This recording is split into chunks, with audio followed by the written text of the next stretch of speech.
दो बैलों की कथा कथा सम्राट और कलम के सिपाही की उपाधियों से विभूषित मुंशी प्रेमचंद रचित प्रसिद्ध पशु मनोविज्ञान पर आधारित कहानी है, जिसमें प्रमुख पात्र के रूप में बैलों को दिखाया गया है। उन्होंने यह दर्शाया है कि बैल भी मनुष्य के स्नेह को समझते हैं, कौन उससे नफरत करता है और कौन उससे स्नेह करता है। इन भावनाओं को वह अच्छी तरह से समझते हैं। एक छोटे बच्चे के प्रति उनका जो स्नेह है उससे भी वह भली भांति अवगत होते हैं। कहानी के प्रारंभ में कथा सम्राट ने जानवरों में गधा और बैलों की भी तुलना करके दर्शाने की कोशिश की है कि कौन से पशु मानव प्रवृत्ति को आसानी से समझते हैं। कहानी प्रारंभ होती है।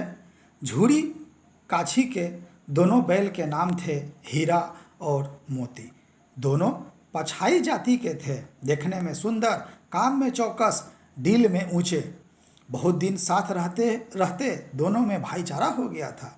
दोनों आमने सामने या आसपास बैठे हुए एक दूसरे से मुख्य भाषा में विचार विनिमय किया करते थे और दोनों एक दूसरे को चाटकर सूंघकर प्रेम को प्रकट किया करते थे।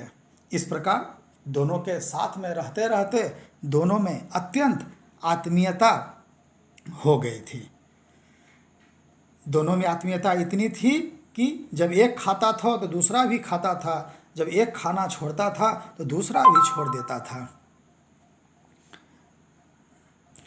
इन्हीं आत्मीयताओं का चित्रण लेखक ने अत्यंत उत्कृष्टता से किया है।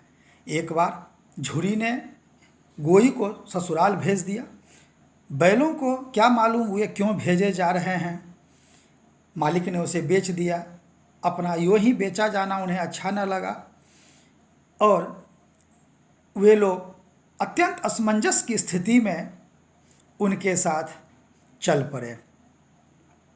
वे समझ नहीं पा रहे थे कि आखिर उनसे क्या गलती हुई कि झूरी ने उन्हें घर से बेच दिया या किसी और के हवाले कर दिया, जबकि इन्होंने कभी दाने पानी की शिकायत भी नहीं की। जब वे उन्हें जो भी दिया करते थे वही खाकर ये संतुष्ट होते थे, फिर भी इन्हें जालिम के हाथों क्यों बेचा गया। शाम के समय जब ये नए स्थान पर पहुँचे, दिन भर के भूखे होने के कारण इन्होंने नाद में मुंह न डाला। दोनों ने अपनी मुख्य भाषा में सलाह की, एक दूसरे को कनखियों से देखा और लेट गए अपने घर के ओर आने के लिए।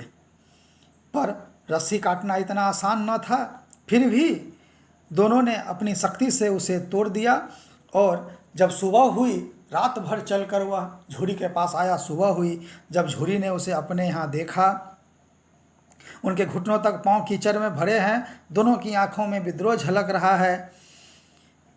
झूरी बैलों को देखकर स्नेह से गदगद हो गया, दौड़कर उन्हें गला लगा लिया और उन्हें आलिंगन और चुंबन करने लगा। गांव के बच्चे भी जमा होकर तालियां बजाने लगे। एक बालक ने कहा, ऐसे बैल किसी के पास न होंगे। दूसरे ने कहा, इतनी दूर से दोनों अकेले चले आए। तीसरा बोला, बैल नहीं है, वे तो उस जन्म के आदमी हैं। इसका प्रतिवाद करने का साहस किसी को न हुआ। झूरी की स्त्री ने बैलों को द्वार पर देखा तो जल उठी, बोली, कैसे नमक हराम बैल हैं, एक दिन वहाँ काम न किया, भाग खड़े हुए।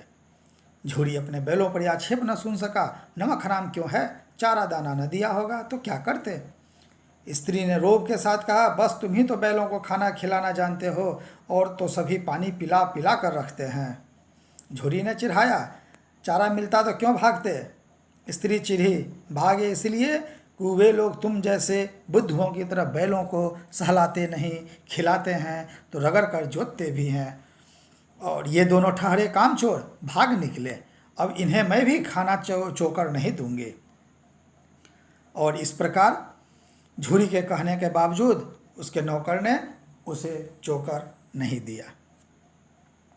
दूसरे दिन पुनः झूरी का साला आया और बैलों को ले चला।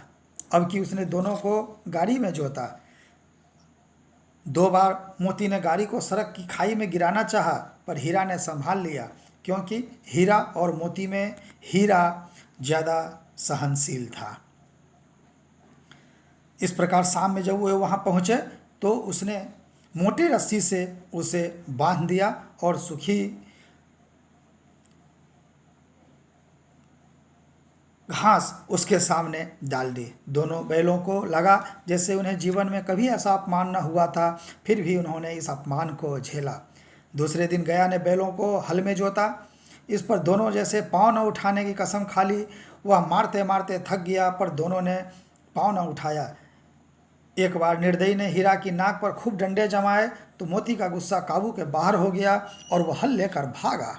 लेकिन तुरंत दोनों समझ गए कि भागना यहाँ से व्यर्थ है, तो उन्होंने कहा पढ़ने दो, अब की मार पड़ेगी। तो दूसरे ने कहा पढ़ने दो, बैल का जन्म लिया है तो मार से कहाँ तक बचेंगे। या तो आदमियों के साथ दौड़ा आ रहा है, गया 2 आदमी के साथ दौड़ा आ रहा है, दोनों के हाथ में लाठियाँ हैं। मोती बोला कहो तो दिखा दूँ, कुछ मज़ा में भी लाठी लेकर आ रहा है। हीरा ने समझा नहीं भाई, खड़े हो जाओ, मुझे मारेगा तो मैं भी 1-2 की को गिरा दूंगा। नहीं, हमारी जाति का यह धर्म नहीं है। मोती दिल में ऐंठ कर रह गया। गया आ पहुंचा और दोनों को पकड़कर पुनः लेकर चला गया। आज दोनों के सामने फिर वही रूखा सूखा लाया गया। दोनों चुपचाप खड़े रहे। घर के लोग भोजन करने लगे। उस वक्त छोटी सी लड़की 2 रोटियां लिए निकली और दोनों के मुंह में देकर चली गई। उस एक रोटी ने इनकी भूख तो क्या शांत होती, पर दोनों के हृदय को मानो भोजन मिल गया।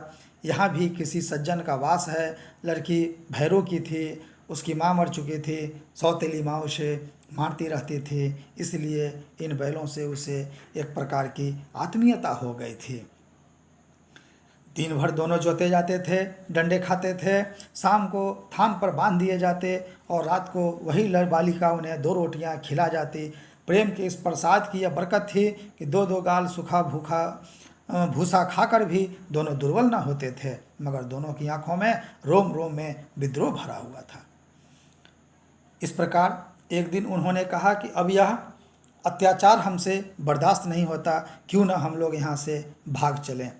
लेकिन दूसरे ने कहा वह लड़की जो हमें रोटियां खिलाती है उसी की लड़की है, जो इस घर का मालिक है, वह बेचारी अनाथ ना हो जाएगी, तो मालकिन को न फेंक दूं? वही तो इस लड़की को मारती है, लेकिन औरत जात पर सिंह चलाना मना है, यह भूले जाते हो। इस प्रकार दोनों ने बात किया। रात को जब बालिका रोटियां खिलाकर चली गई, दोनों रस्सियां चबाने लगे, पर मोटी रस्सी मुंह में न आती थी। बेचारे बार बार जोर लगा कर रह जाते थे। सहसा घर का द्वार खुला और वही लड़की निकली। दोनों सिर झुकाकर उसका हाथ चाटने लगे। दोनों की पूँछें खड़ी हो गई। उसने माथे सहलाए और बोली, खोले देती हूँ, चुपके से भाग जाओ, नहीं तो यहाँ लोग मार डालेंगे। आज घर में सलाह हो रही है कि इनकी नाकों में नथ डाल दी जाए। उसने गराव खोल दिया, पर दोनों चुपचाप खड़े रहे। मोती ने अपनी भाषा में पूछा, अब चलते क्यों नहीं? हीरा ने कहा, चले तो, लेकिन कल इस अनाथ का पर आफत आएगी, सब इसी पर संदेह करेंगे। सहसा बालिका चिल्लाई, दोनों फूफा वाले बैल भागे जा रहे हैं, वो दादा दादा, दोनों बैल भागे जा रहे हैं, जल्दी दौड़ो। गया हड़बड़ा कर भीतर से निकला और बैलों को पकड़ने चला। वे दोनों भागे। गया ने पीछा किया और भी तेज हुए। गया ने शोर मचाया, फिर गांव में कुछ आदमी को साथ लेने के लिए लौटा, लेकिन बैल भागे ही जा रहे थे। लेकिन कुछ दूर चलने के बाद वे लोग रास्ता भटक गए। दोनों भूख से व्याकुल हो रहे थे। खेत में मटर खड़ी थी, चढ़ने लगे। रह रहकर आहट ले लेते थे, कोई आता तो नहीं है। जब पेट भर गया, दोनों ने आज़ादी का अनुभव किया तो मस्त होकर उछलने कूदने लगे। पहले दोनों ने डकार ली, फिर सींग मिलाए और एक दूसरे को ठेलने लगे। लेकिन तभी उन्हें सार आता हुआ दिखाई दिया। हाँ, सार। वह सामने आ पहुंचा। दोनों मित्र बगल झांकने लगे। सार पूरा हाथी है, उससे भिड़ना मतलब अपने जान को आफत में डालना है। मोती ने मुख भाषा में कहा, बुरे फंसे, जान बचेगी, कोई उपाय सोचो। हीरा ने चिंतित स्वर में कहा, पहले घमंड में भुला हुआ है, आरजू विनती न सुनेगा। भाग क्यों न चले? भागना कायरता है, तो फिर यहीं मरो, बंदा 9-2-11 होता है, और जो दोहराए तो फिर कोई उपाय सोचो जल्द। अंततः दोनों ने सार से लड़ने का निश्चय किया। सार को एक जानवर से लड़ने का तो अभ्यास था, पर दोनों से लड़ने का अभ्यास न था, और इन दोनों ने प्लानिंग करके सांड को हरा दिया, और इस प्रकार सांड वहाँ से 9-2-11 हो गया। सामने मटर का खेत था, मोती उसमें घुस गया क्योंकि लड़कर वह थक गया था, पर हीरा मना करता रहा, उसने एक न सुनी। अभी 2 ही 4 ग्रास खाए थे, आदमी लाठियाँ लिए दौड़ पड़े और दोनों मित्रों को घेर लिया। हीरा तो मेरे पर था, निकल गया, मोती सींचे हुए खेत में था, उसके खून कीचड़ में धंसने लगे, न भाग सका, पकड़ लिया। हीरा ने देखा संगी संकट में है तो लौट पड़ा, फंसेंगे तो दोनों फंसेंगे, रखवाले ने उसे भी पकड़ लिया। प्रातःकाल दोनों मित्र काजी हौस में बंद कर दिए गए। दोनों मित्रों को जीवन में पहली बार ऐसा साबिका पड़ा कि सारा दिन बीत गया, खाने को कुछ न मिला। जहाँ उन्हें रखा गया था वहाँ कई भैंसें थी, कई बकरियाँ, कई घोड़े, कई गधे, पर किसी के सामने चारा नहीं था, सब जमीन पर मुर्दों की तरह पड़े थे। इन लोगों का पशु मन विद्रोह कर उठा और इन्हें लगा कि सिर्फ हमारा भाग जाना ही अच्छा नहीं है, क्यों न हम इन पशुओं की भी रक्षा करें। पशु होते हुए भी उनके अंदर ऐसी भावना तो बहुत कम पशुओं में देखी जाती है। और इस प्रकार उन दोनों ने वहाँ से निकलने का प्लान किया, और प्लान के अंतर्गत इन्हें लगा कि हमें इस काजी हाउस का दीवार तोड़ने के सिवा कोई दूसरा उपाय नहीं है, और इस प्रकार दोनों ने मिलकर काजी हाउस की दीवार तोड़ दी। और दीवार तोड़कर सभी जानवरों को पहले इन लोगों ने धक्का दे देकर वहाँ से भगाया, पुनः ये दोनों भी पीछे से भाग निकले। हीरा ने कहा, बहुत मार पड़ेगी, लोग समझ जाएंगे यह तुम्हारी शरारत है। मोती गर्व से बोला, जिस अपराध के लिए तुम्हारे गले में बंधन पड़ा, उसके लिए अगर मुझ पर मार पड़े तो क्या चिंता, इतना तो हो ही गया कि 9-10 प्राणियों की जान बच गई, ये सब तो आशीर्वाद देंगे। यह कहते हुए मोती ने दोनों गधों को सींगों से मार मार कर बाड़े के बाहर निकाला और अपने बंधु के पास आकर सो गया। 1 सप्ताह तक दोनों में बाड़े के सामने डुग्गी बजने लगी। एक किसी के चारे का एक तृण भी न डाला। हाँ, एक बार पानी दिखा दिया जाता था, यही उनका आधार था। एक दिन बाड़े के सामने डुग्गी बजने लगी और दोपहर होते होते वहाँ 50-60 आदमी जमा हो गए। तब दोनों मित्र निकाले गए और उनकी देखभाल होने लगी। सहसा एक दरियल आदमी, जिसकी आंखें लाल थी और मुद्रा अत्यंत कठोर, आया और दोनों मित्रों के कुल्हों में उंगली गोद कर मुंशी जी से बातें करने लगा। हीरा ने कहा, गया के घर से नाहक भागे, अब जान न बचेगी। मोती ने अश्रद्धा के भाव से उत्तर दिया, कहते हैं भगवान सबके ऊपर दया करते हैं, उन्हें हमारे ऊपर क्यों दया नहीं आती। भगवान के लिए हमारा मरना जीना दोनों बराबर है। चलो अच्छा ही है, कुछ दिन उसके पास तो रहेंगे। एक बार भगवान ने उस लड़की के रूप में हमें बचाया था, क्या अब न बचाएंगे। यह आदमी छुरी चलाएगा, देख लेना। तो क्या चिंता, मांस खाल सींग हड्डी सब किसी न किसी काम आ जाएंगे। इस प्रकार ये दोनों चर्चा करते रहे, और जब उन्हें रास्ते से ले जा रहा था तो उन्हें वह रास्ता जाना पहचाना लगा। सहसा दोनों को लगा कि यह रास्ता तो परिचित है, इसी रास्ते से गया उन्हें ले गया था। वही खेत, वही बाग, वही गांव मिलने लगे। प्रतिक्षण उनकी चाल तेज होने लगी, सारी थकान, सारी दुर्बलता गायब हो गई। वाह, यह तो अपना ही हार आ गया। इसी कुएं पर हम पूर चलाने आया करते थे, यही कुआं है। मोती ने कहा, हमारा घर नगीचा आ गया। हीरा बोला, भगवान की दया है, मैं तो अब घर भागता हूँ, क्या जाने देगा, इसे मैं मर गिराता हूँ। नहीं नहीं, दौड़ कर थान पर चलो, वहाँ से हम आगे ना जाएंगे। दोनों उन्मत्त होकर बछड़ों की भांति कुलेले करते हुए घर की ओर दौड़े। यह हमारा थान है। दोनों दौड़कर अपने थान पर आए और खड़े हो गए। दरियल भी पीछे पीछे दौड़ा चलाया था। झोरी द्वार पर बैठा धूप खा रहा था। बैलों को देखते ही दौड़ा उन्हें बारी बारी से गले लगाने लगा। मित्रों की आंखों से आनंद के आंसू बहने लगे। एक झोरी का हाथ चाट रहा था। दरियल ने आकर बैलों की रस्सियाँ पकड़ ली। झोरी ने कहा, मेरे बैल हैं। तुम्हारे बैल कैसे? मैं मवेशी खाने से नीलाम लिए आया हूँ। मैं तो समझता हूँ चुराए लिए आते हो, चुपके से चले आओ। मेरे बैल हैं, मैं बेचूंगा तो बिकेंगे, किसी को मेरे बैल नीलाम करने का क्या अख्तियार है। जाकर थाने में रपट कर दूंगा।